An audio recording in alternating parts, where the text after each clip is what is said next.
Assalamualaikum warahmatullahi wabarakatuh guys, dimanapun teman-teman berada, semoga teman-teman sentiasa sehat selalu dan urusan teman-teman dipermudahkan oleh Allah SWT. Okey guys, Indonesia sebagai negara non-blok dan dikenal kerana kebijakan luar negerinya yang independen dan tidak memihak kepada kepentingan negara lain ya. Dan hal ini tercermin dalam posisinya dalam forum internasional di mana Indonesia berusaha untuk mempertahankan kemerdekaan dan kedaulatan nasional sambil menjaga hubungan yang baik dengan semua negara di dalam dunia ini. Meskipun demikian guys, kita lihat Indonesia mempertahankan hubungannya yang baik dengan Barat dan juga Rusia. Jadi kita lihat Barat melihat Indonesia sebagai mitra yang strategis dalam bidang politik, ekonomi dan pertahanan, dan sementara Rusia juga melihat Indonesia sebagai partner yang potensial dalam kerjasama di berbagai sektor. Dan kedua negara tersebut menghargai iaitu kemandirian dan kestabilitas Indonesia dalam geopolitik regional. Jadi guys, bagaimana berita selanjutnya? Tapi sebelum itu saya mohon kepada teman-teman, jangan lupa subscribe untuk channel Bagi-Bagi dan klik tombol lonceng sekali, tanda dukungan teman-teman kepada channel Bagi-Bagi. Dan di hujung videonya guys, seperti biasa, saya akan memberi sedikit komentar. Tanpa basa-basi, ayo kita sama-sama simak video ini. Mari. Rozul Channel.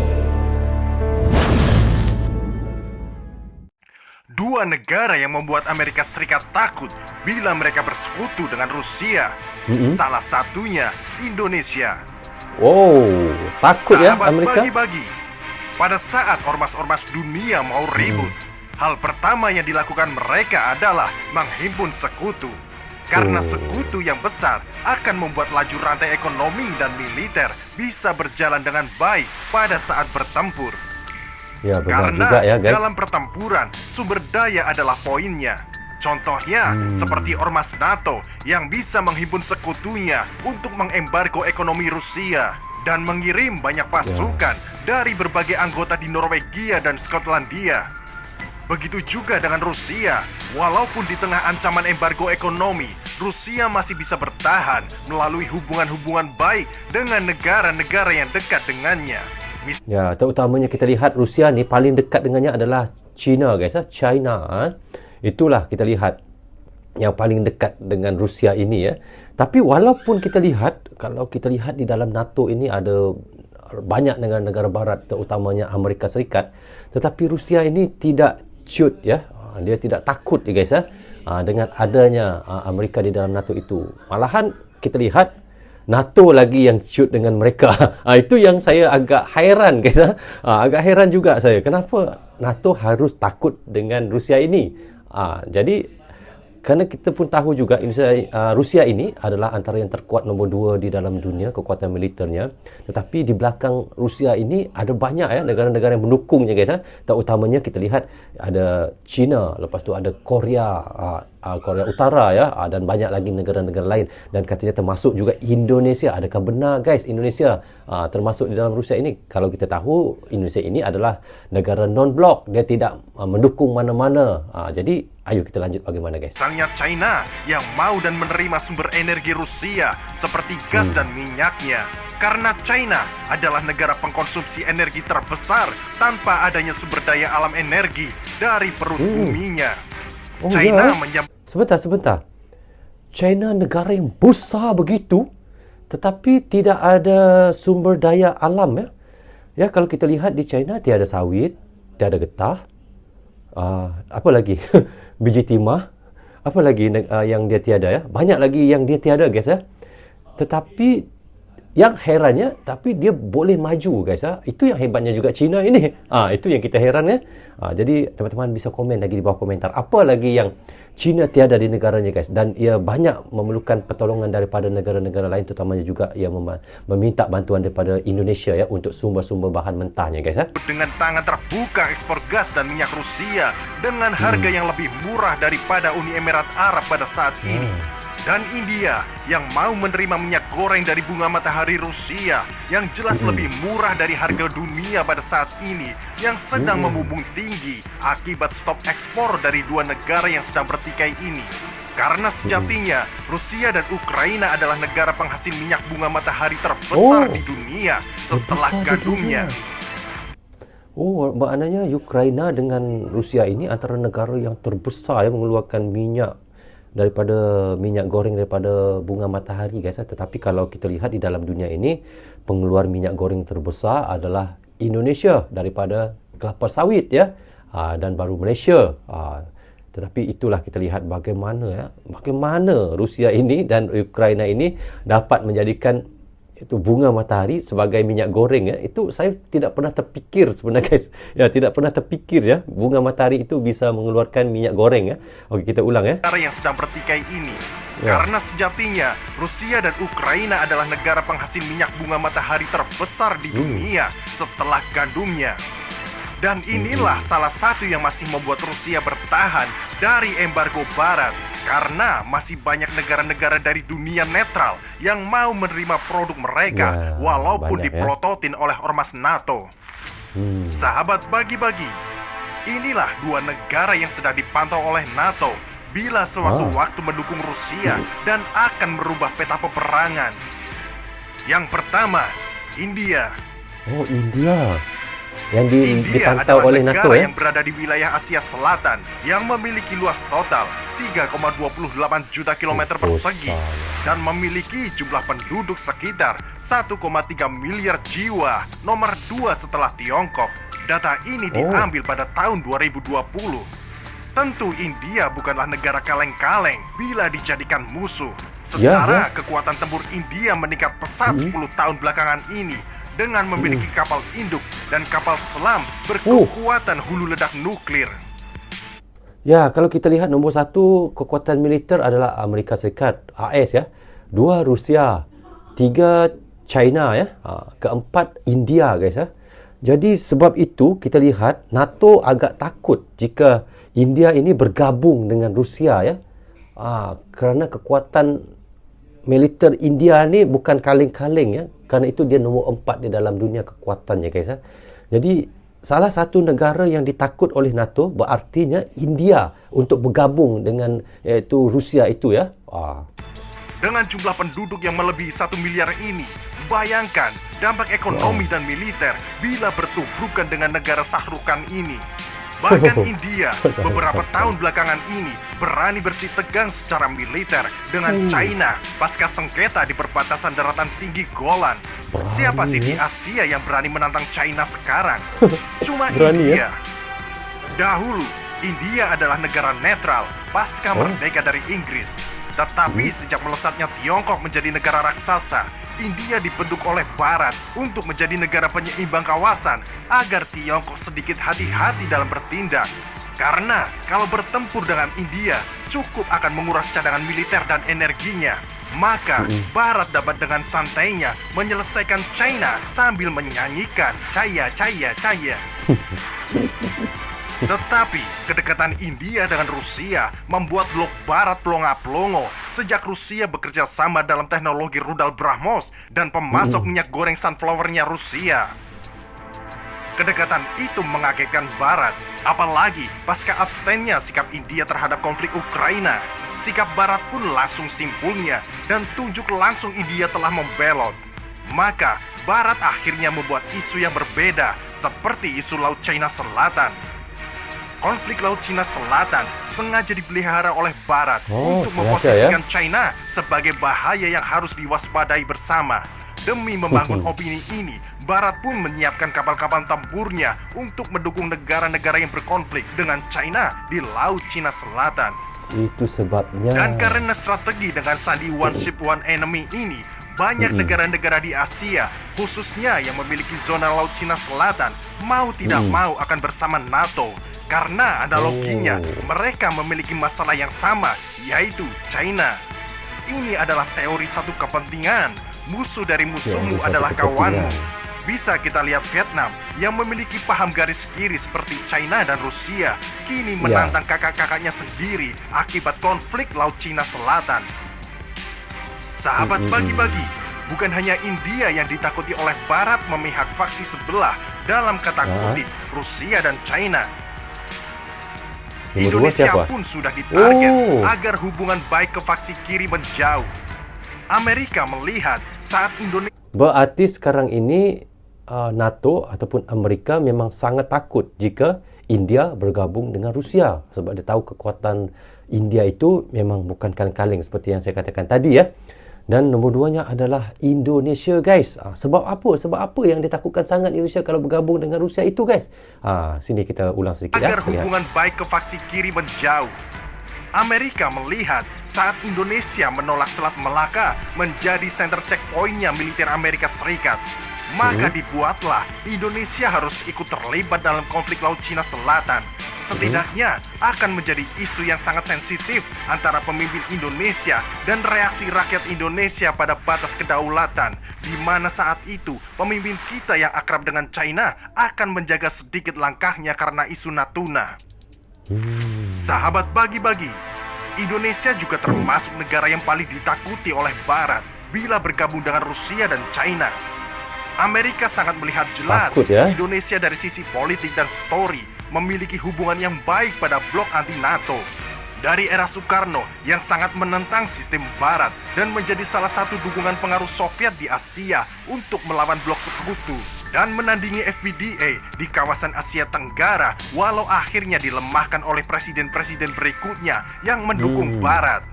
Indonesia masih memiliki sejarah yang panjang terhadap Soviet dan juga memiliki luka besar terhadap Barat pasca lepasnya Timor Timur dari pangkuan Indonesia. Disinilah mulainya pelemahan militer kita pasca dilabeli pelanggaran HAM dan embargo senjata. Jadi, kalian paham kan kenapa dalam ngurusin KKB TNI cukup berhati-hati?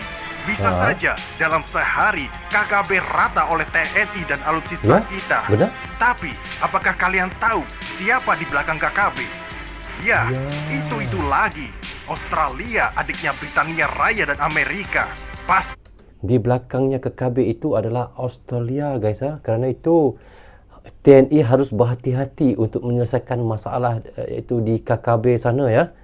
Baru saya mengerti, guys. Baru saya mengerti ya. Kita lihat ya. Tapi, apakah kalian tahu siapa di belakang KKB? Ya, itu lagi. Australia, adiknya Britania Raya dan Amerika. Pasti bila TNI kita hantam Papua, berbondong-bondong embargo jilid 2, 3 dan seterusnya menanti kita. Dan bukan tidak mungkin malah dijadikan isu pisahnya Papua dengan Ibu Pertiwi. Tetapi sebentar, guys. Teman-teman boleh bagi jawapannya di bawah komentar ini. Kenapa Australia kenapa Australia sangat mendukung di KKB itu, guys? Kenapa, guys? Teman-teman bisa komen di bawah komentar, guys. Bantu saya pun tidak tahu sangat sejarah kenapa Australia ini sangat mendukung KKB itu ya. Sangat membantu KKB itu, guys. Kerana tadi kita reaction tentang itu yang Amerika takut adalah jika Indonesia dan India bergabung dengan Rusia. Tetapi di hujung ceritanya ni tadi tiba-tiba dikatakan kenapa TNI tidak mahu meratakan langsung saja KKB itu. Rupa-rupanya di belakang itu ada Australia. Kalau TNI mahu ratakan bisa aja, satu hari pun bisa ya. Boleh teman-teman komen di bawah komentar, guys, kenapa Australia mendukung sangat iaitu KKB itu ya. Okey. Indonesia selain memiliki story yang kuat, Indonesia juga memiliki rakyat yang kuat. Rakyat Indonesia sangat dikenal sebagai salah satu rakyat dengan rasa nasionalisme yang tinggi. Bila negara sedang berperang, maka bisa dipastikan rakyat Indonesia juga ikut berperang. Berbeda dengan negara-negara Eropa yang mulai kendor rasa nasionalismenya pasca hidup enak dan nyaman. Ya benar, guys, kalau kita lihat sebenarnya walaupun kita lihat TNI sudah ada di Indonesia ini, sudah kita tahu kekuatan TNI itu memang sudah diakui dunia seperti Kopassus, Denjaka dan banyak lagi lah pasukan-pasukan elit yang ada di Indonesia itu, dan malahan TNI pun sudah ramai berjuta ya.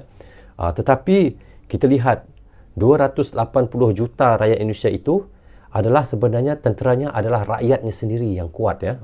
Kalau tidak kuat, masakan bisa menghalau Belanda daripada Indonesia ya. Kita lihat di situ kekuatan Indonesia sebenarnya adalah rakyatnya sendiri, sanggup menjadi militer, sanggup menjadi tentera untuk negaranya sendiri, sanggup mati untuk negaranya sendiri. Maksudnya di situ NKRI harga mati. Itu yang saya selalu dengar daripada teman-teman saya warga Indonesia, sahabat-sahabat saya daripada Indonesia, mereka pasti akan sebut NKRI harga mati. Itu cintanya rakyat Indonesia kepada negaranya, guys. Sahabat bagi-bagi, Indonesia juga sebagai negara yang besar, yang banyak menyimpan energi masa kini, di mana Amerika tidak mau kehilangan investasinya yang mulai diusik oleh program obor China yang dibekingi oleh Rusia. Lihat saja di Natuna yang berhasil mengobor gas alam terbesar abad ini. Salah satunya ialah perusahaan Rusia, Zarubezhnev. Sebab itu kita lihat China sangat merebut kawasan Natuna itu kerana di situ memang orang kata surga lubuk minyak ya. Jadi kita lihat Rusia pun dia baik dengan Indonesia ini pun, dan kalau kita lihat hubungan baik antara Rusia dan Indonesia ini pun memang daripada dulu sehingga sekarang ya. Dan kerana itu Indonesia mengizinkan untuk Rusia mengambil membuat mengambil minyak ya di Natuna, tetapi ada perjanjian sendirilah. Kita tidak tahu bagaimana perjanjian antara Indonesia dan Rusia itu guys ya. Jadi teman-teman yang tahu kenapa Rusia diizinkan untuk mengambil minyak di Natuna itu, teman-teman bisa juga komen di bawah komentar guys ya. Kerana saya kadang-kadang walaupun saya Malaysian, tetapi saya tidak tahu lebih detail lagi kenapa Indonesia mengizinkan Rusia untuk mengambil minyak di kawasan Natuna itu guys ya. Jadi itu yang menjadi tanda soalan saya juga. Jadi teman-teman memang asli rakyat Indonesia pasti tahu, asli rakyat Natuna ataupun asal daripada Natuna, Kepulauan Natuna pasti tahu ceritanya guys ya. Okey, kita lanjut. Pada era 2021, Barat makin santun ke Indonesia, di mana banyak kunjungan militer Amerika Serikat berkunjung dan banyak membuka diplomasi ekonomi dan pertahanan baru, seperti diizinkannya belanja Rafale dan digaungkannya Indonesia sebagai pemimpin G20. Indonesia kini dianggap negara kuat yang tersembunyi. Kita belum besar karena memang belum ikut bermain saja pada kepentingan dunia. Maka babak presiden kita wajib hukumnya menahkodai Nusantara ini menjadi raksasa ketiga. Ingat, tidak ada negara miskin. Yang ada negara salah kelola. Ayo para pemimpin kita, gabungkan Indonesia dan Asia di bawah Panji Nusantara. Banyak pemuda-pemuda Garuda yang siap kau poles menjadi satria. Jangan jadikan kami lagi domba, karena kami ini turunan Garuda. Dan sebodoh apapun kami tetap turunan pahlawan. Karena macan hanya melahirkan macan dan bukan melahirkan rusa. Majulah Indonesia menjadi negara ketiga di bawah kekuatan Nusantara. Atau saya suka dengan kata-kata adminnya guys. Macan akan melahirkan macan ya, bukan melahirkan rosa. Lucu. Dan satu lagi tadi dia kata ada satu ayat perkataan yang disebut saya suka juga guys, iaitu tiada negara yang miskin ya. Sebenarnya cara pengelolaan pemimpinnya yang membuatkan negaranya miskin ya. Itu yang saya suka juga dengar daripada adminnya ni ya. Okey, kita lanjut guys. Indonesia menjadi negara ketiga di bawah kekuatan Nusantara. Atau gabung saja di sini sama admin di bawah maji ormas yang sangat mendunia yang bernama Narto. Kenapa sih namanya Narto? Karena nama Mimin adalah Sunarto. Sudahlah, admin dah mulai kram otaknya kalau kelamaan ngomong. Sekian dari kami, admin pamit undur diri. Hurra!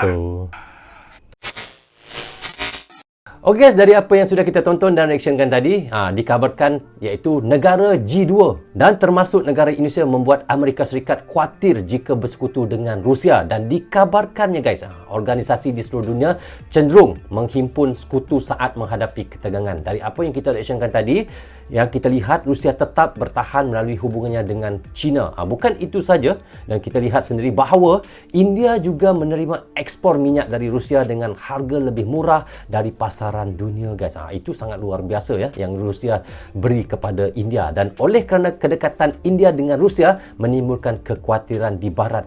Jadi guys, terutamanya kita lihat Amerika Serikat, apa yang kita lihat sekarang ini, dan kerana itu juga guys kita lihat Amerika sangat takut kepada Indonesia jika sangat dekat dengan Rusia. Jadi itulah antara dua negara yang ditakuti oleh Amerika. Meskipun kita sudah sedia maklum, kita tahu Indonesia memiliki sejarah yang panjang dengan barat. Meskipun demikian, walaupun kita tahu Indonesia lebih suka dan rapat dengan Rusia, tetapi kita lihat Indonesia masih memiliki iaitu potensi besar dalam geopolitik dan ekonomi yang menarik minat barat. Jadi bagi saya sendiri guys, Indonesia ini sangat pintar ya, kerana Indonesia ini negara yang non-blok, makanya Indonesia mempertahankan kedaulatan dan mengelola hubungan internasionalnya, dan itulah yang menjadi tantangan yang harus dihadapi oleh Indonesia dalam arena politik global ini. Indonesia, kita tahu dia sangat bijak, sangat pintar dalam mengendalikan siapa yang baik kepadanya, siapa yang tidak baik dengannya, dan ia adalah sebuah negara yang non-blok. Dia akan baik dengan Rusia, dia akan baik dengan Barat. Tetapi kita lihat di sini bagaimana